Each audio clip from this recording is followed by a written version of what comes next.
नमस्कार। आज पुणी मु आपण मान सम्मुख को आसी ओडिशा सरकार रो जने मंत्री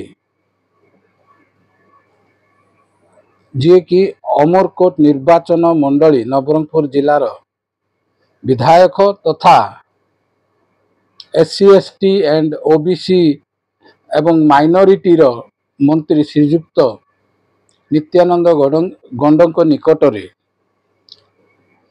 जे महोदय को मोर प्रश्न रहिला जे विगत 6-7 मास धरी विशेषकर संख्यालघु मानक उपरे जो प्रकार भावे आक्रमण एवं निर्यातना होई चली ता उपरे तांकर किछि धारणा रही कि नहीं मु जाने नहीं। कारण गत विधानसभा रे मान्यवर जयपुर विधायक श्रीयुक्त ताराबाहिनी पतिंकर प्रश्नर उत्तर रे से कहिले जे तांको पाखरे सेमिति किछि सूचना नाही।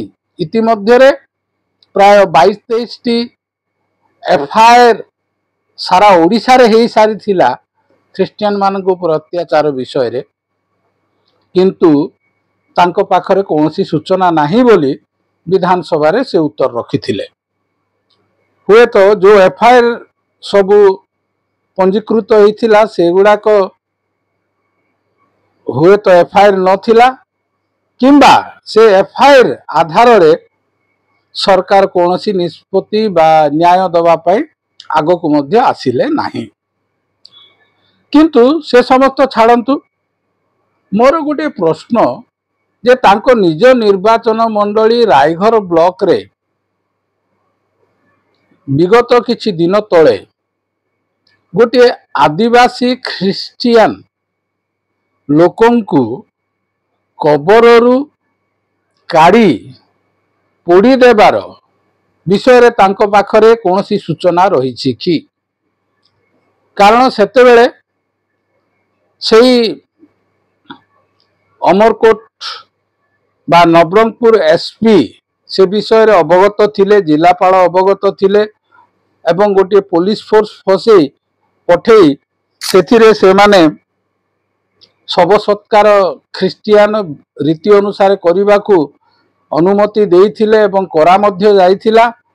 ता परवर्ती समय रे कबररू से शव को काढ़ी जाली देवार किछि आमे गणमाध्यम रे सूचना पाइथिलु।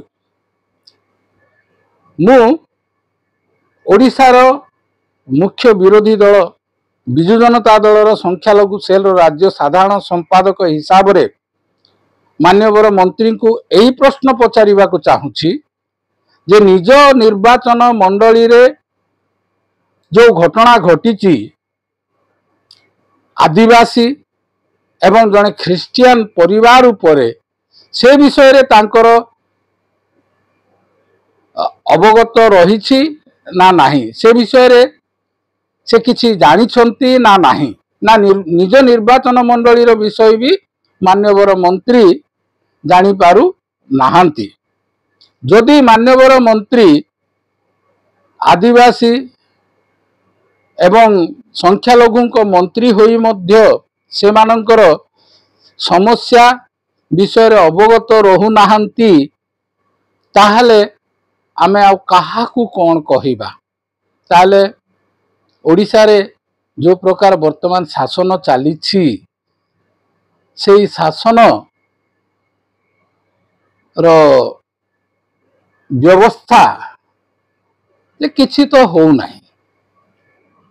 किछि दिन तले मु रुबेन बानर्जी रो गोटे यूट्यूब वीडियो देखुथिली, से गोटे सुंदर कथा कहिथिले जे ओडिशा रे तो विगत 10 मास होला किछि हो नाही, ताहले आमर मान्यवर मंत्रींकर विभाग रे मध्य किछि हो नाही। कारण से संख्यालघु मंत्री होइथिले मध्य तांको पाखरे संख्यालघुंको उपरे आदिवासी मानंको उपरे जो समस्या आसुछि ताहा मध्य से जानी पारु नाहांती। तेबे मु तो एति कहि पारिबी से विभागर से मंत्री होई रही तार तल कर्मचारी माने बा तांकु किसी सूचना जदि दौना ताले से मंत्री होई रहिबार लाभ कौन? बरंच से माननीय मुख्यमंत्री को अनुरोध करंतु जे तांकर विभाग परिवर्तन करंतु, कारण से आदिवासी बा अनुसूचित जाति बा पछुआ वर्ग किंबा संख्यालघुंकर विकास निमंते सरकार जो विभाग रखिछंती सेथिरे से जदि किछि करि पारु नांती, तांको पाखरे सूचना ही पहुंचु नाही, ताहले आ से मंत्री होई रही लाभ कौन? धन्यवाद।